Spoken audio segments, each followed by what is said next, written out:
Howdy crew, Big Truck City, long time no chat. Today we're going to do a video featuring our new addition, the CrossRC EMO XX Unimog. They call it the Stegosaur. Kind of strange to refer to it as a dinosaur, but sure, whatever. It's 1/6 scale. You can see it's pretty giant like my other giant builds. It's a Unimog. This one has twin Fusion 8 brushless 2-in-1 motor and ESCs. It's got 150 kilograms steering servo. It's got aftermarket 40 series wheels and tires.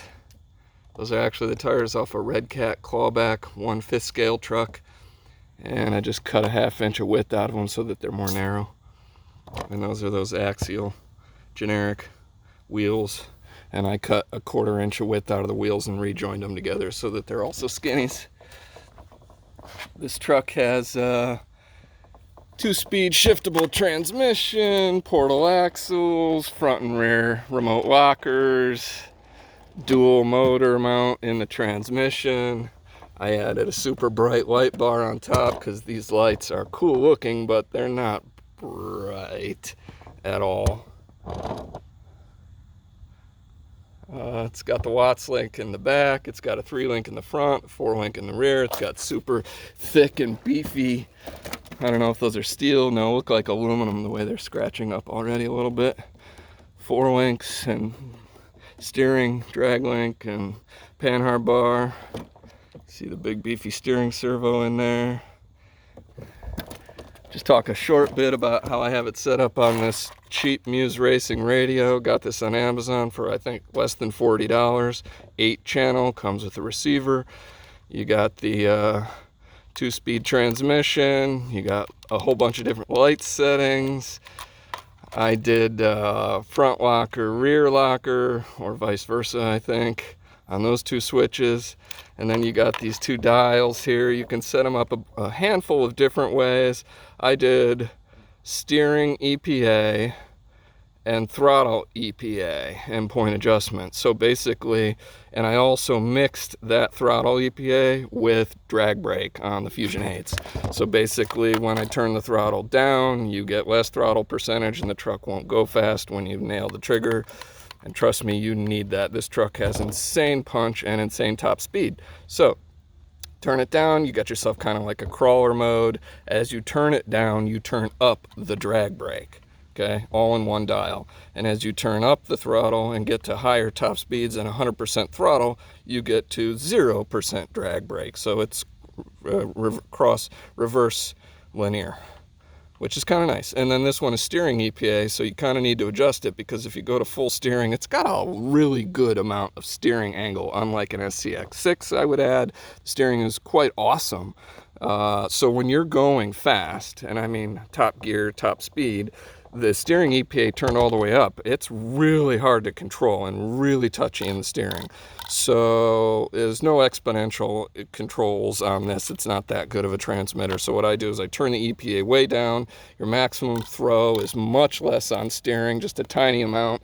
And then it's more like an Expo. So then when you're going super fast, huge steering inputs only result in tiny amounts of steering response. And so you can keep it on all 4s. And I'll show you. What we're gonna do is I'll show you the Fusion 8s, take the back off, then we're gonna go up in the street and do a GPS speed test. I've got another phone here. There's my old phone, it still connects to GPS. It's got a little speedometer in it that records top speed. Sorry, it's that rudimentary. You're gonna show you how fast it goes in the street. I can almost guarantee it's better than 20 miles per hour. Absolute guarantee it's better than 15, because that one did GPS 15, and I know this is faster. I've tried it. It's insanely fast. It can almost pop wheelies. And then we'll come down in the yard and just do a couple of rips through the grass back and forth, and I'll show you like twin Fusion 8s on 4S. Whew, power, you guys, power. 13-tooth pinion as well, so it can go all the way up to a 17-tooth pinion. That would be like 30% more theoretical top speed than we're going to see today. And if I had to guess, I think we're going to see 25, but I don't know. It's so hard to tell with these trucks how fast they're actually going. I'm going to pause it and show you the Fusion 8s. Okay, the undercarriage glory shot. Here she is. Pretty typical CrossRC setup. It looks like an X2, X3, X4. I happen to have an X4 downstairs in layout and stuff. Big steering. They only give you one motor mount plate that takes this Mod 1 transmission down from a 29mm width motor mount to a 25, like it's an adapter. And so these are 25, so you have to either get another adapter. I made one out of mild steel, so no big deal. I have a drill press, worked out just fine. You see those are Fusion 8s. There's two of them. I'm here to let you know, twin Fusion 8s does not work in FOC on this truck because they fight each other on the same spur gear. So you can run it in forward brake reverse or forward brake. That works just fine. Drag brake is still phenomenal. Crawl mode is still great. You just don't have field-oriented control. I'll show you, it still goes extremely slow and has great control, even with the crazy top speed. Stink bug in there. You got the Watts link back here.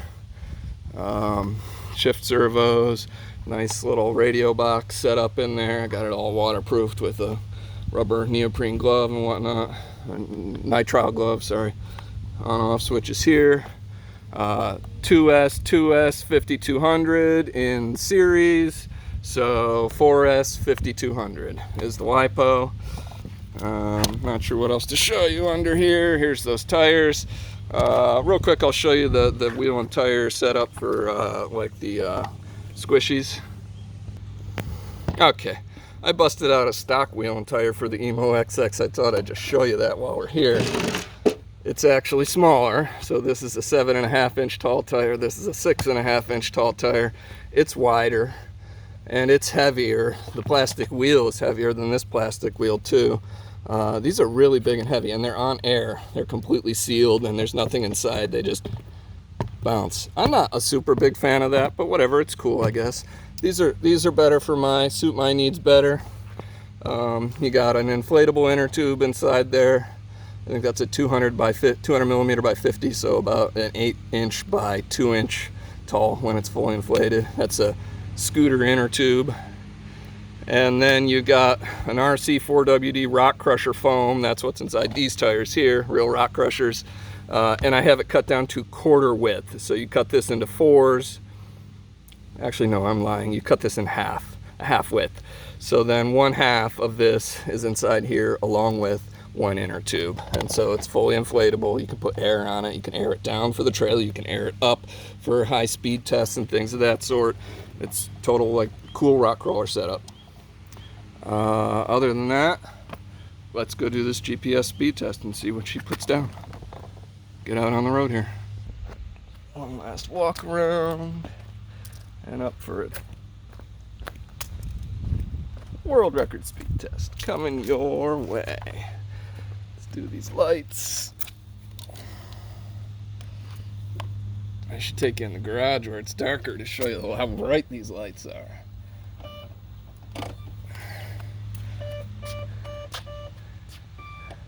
Let's do that.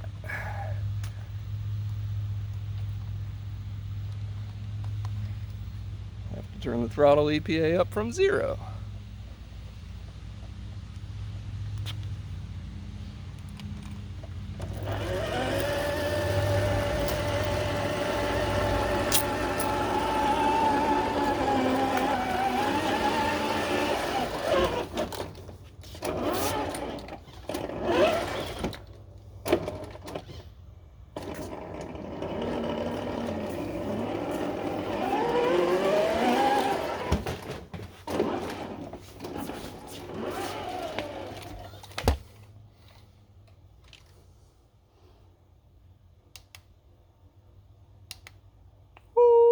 That's bright, yo.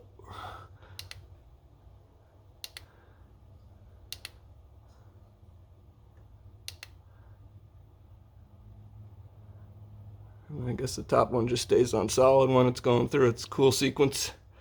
It does have a backing light. When you go in reverse, it turns on rear white lights, and it has a brake light. When you hit the brakes, it turns on actual red bright brake lights versus just rear red. So pretty cool, I guess. I just had to add this light bar because there was just no brightness without it. There's the just standard lights without the bar.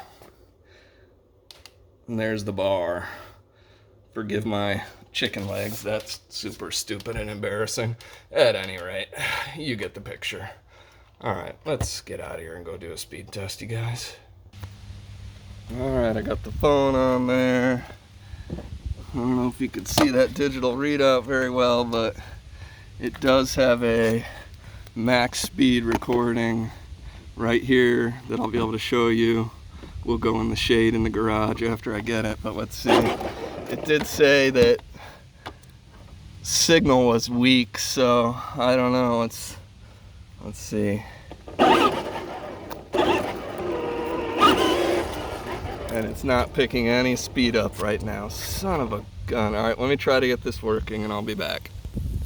Duh, I hadn't pressed start. Let's try that.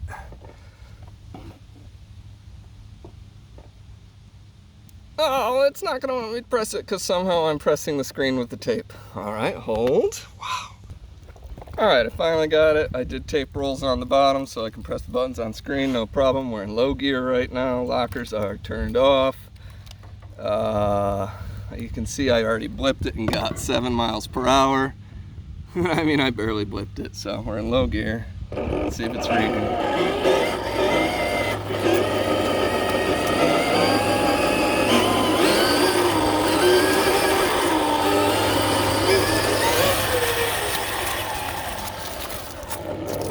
Still saying 7 mile an hour there. I'm gonna have to hold top speed for a good little ways for the GPS to actually like pick it up. I'm not sure how I feel about that.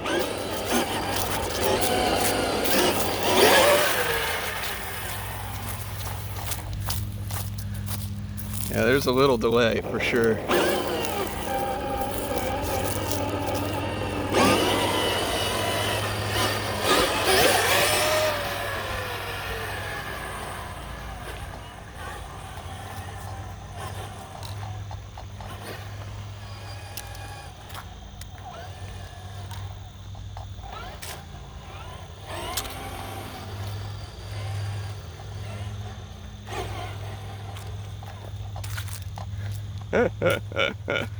Alright, let me pause it and get it set up. I'm going to put it on the tripod so I can have 2 hands on the wheel. Alright, not exactly sure the best way to do this, so let's try. Safe, make sure I'm in the right gear here. Goal is to be at high speed right as I'm coming through here so I can then come off and do a pass right back by the same direction. I turn the steering way down, I turn the throttle all the way up to full. We're in high gear, lockers are turned off for maximum steering. I should probably turn the rear locker on. There we go, rear locker's on. Maybe that gives me better control. There we go, without further ado, I hope it's reading.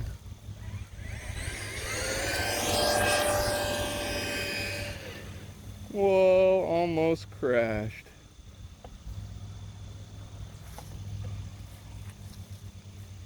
Turn the steering back up so I can have some control. Come back, do a pass. That was wild.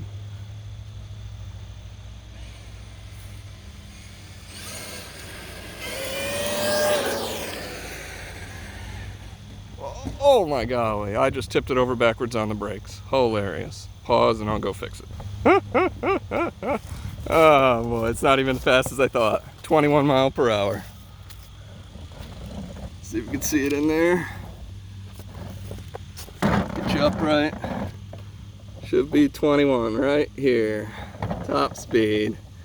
Wah, wah, wah. Wow, it just looks so fast when you got a 30-pound giant 1/6 scale truck ripping. I kind of would like to reset that and see what its top speed through the grass could be. Just for shits and gigs. It froze last time I was doing this. I had to reboot it. Let's go do some grass rips where it looks really cool. All right, we are started up again.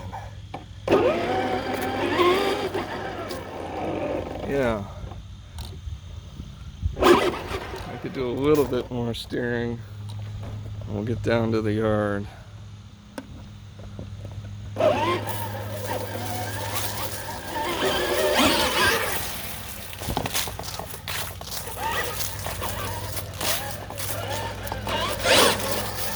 See the punch it's got, it's nuts.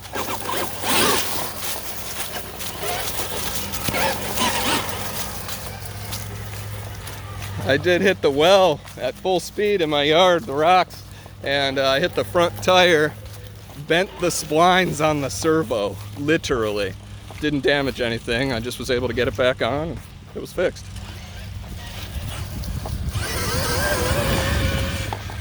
Yeah, dude, punch. And that's just a 50C lipo, you guys.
Oh, that's gonna be a snorkel killer right there, you guys. Oh, yeah, you gotta be real careful. You see, it's not super stable. Oh, mirrors were in, snorkel is good, phone is still there. Nice. No drag brake, you see it, 100% throttle, it just rolls. I turn the throttle down, drag brake comes up. Boom. Turn the throttle way down, watch, I'll punch full throttle right now. That's it, in high gear. I'm pegging it. Because otherwise, I'm telling you, this thing is dangerous. This thing is dangerous, yo. Vicious.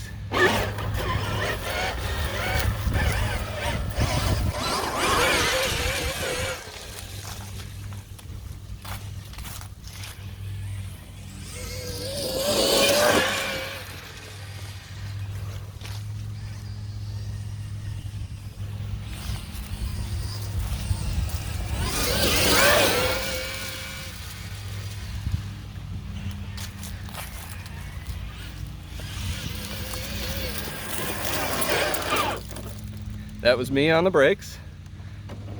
Let's go. Let's go check battery voltage right now while I got you here. I started with a full battery, just had charged it a couple days ago. So let's see what we got. I'm gonna strip it down. Just have to take the top off, which actually I should point out to you guys, I love these. Boom. Boom. This makes me want to drive this truck more than any other. I have 2 full batteries ready to go, so I just swap the one out. Should probably turn it off first.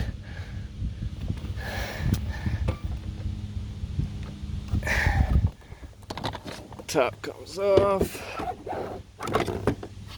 I don't like that I can't test for heat in here. I can't get an infrared thermometer on those motors. I can tell you I feel warmth right here. That's for darn sure. My lipo is not hot at all, which I like. Oops, I accidentally took those. Let me pause it for a sec. Okay, let's get this voltage.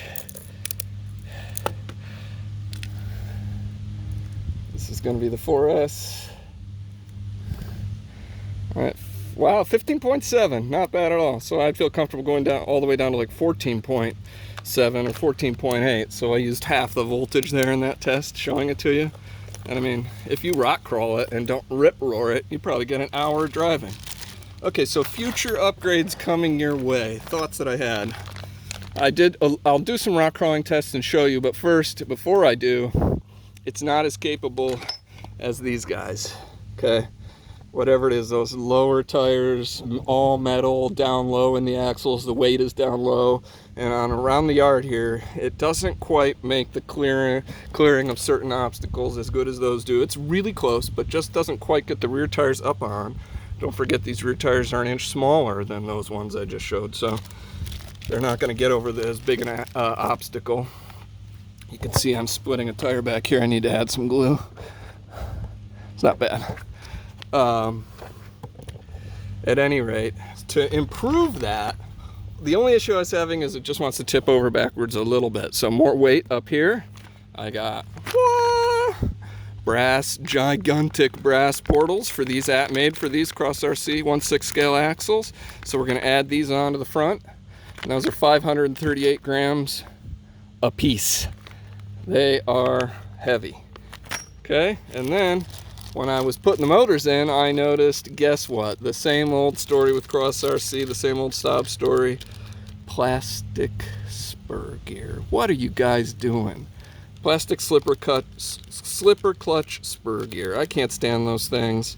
I don't like the slipper clutch. I deleted it in my SCX6 transmission in that truck and did the direct drive carbon steel spur gear. And so they don't make a steel spur gear for this truck. It's a 63 tooth mod 1. It's nylon. I like that it's mod 1. It'll probably hold up. You see it just held up to pretty decent abuse right there. But I shopped on Amazon and I found that. Number 45 carbon steel mod 1, 63 tooth. I believe that's like maybe an 8mm bore. I don't even know, but this is it. This is all I can find that's the right size. It will fit in there. I've got to figure out how to, you know, punch some holes in here. I got a drill press recently, a full-size drill press, and did some cool mods to it with the worm gear. So I'll show you guys that in a video coming up soon. I'm hoping that's going to help me punch some, like a triangle set of holes in here, and then I can make it a direct drive without eliminate the slipper clutch. And the one thing I'll say about this is it's got a lot of mass, and so it's going to have a lot of rotating mass. And so what you saw me doing out there in the yard right there with this gear, I don't know. It's going to change the dynamics of how the truck drives, because this thing is heavy compared to a plastic spur gear in there. Anyways, that's it. I think that's all I got for you guys. I hope you enjoyed. This light bar I just wired up and plug it right in here to this other one here. I did a full taping on the inside with, you know, black Gorilla Tape and duct tape. Took the interior out because, let me tell you, this Lexan seems a tiny bit on the flimsy side to me. So I'm glad with that crash back there in the driveway that I had done that with the tape. I may actually take it out and do a whole nother layer. I did break right here as I tried to, like, I don't know, hold the truck from here or the body, and these are super flimsy right in along this stiff plastic. So be careful. Be careful if you get this bad boy. Long form video. Hope you enjoyed. I recently got Starlink, so this upload should go, like, take less than half a day maybe. God bless you all. Godspeed. Peace out. Take care. Next one will be this truck rock crawling. Hopefully.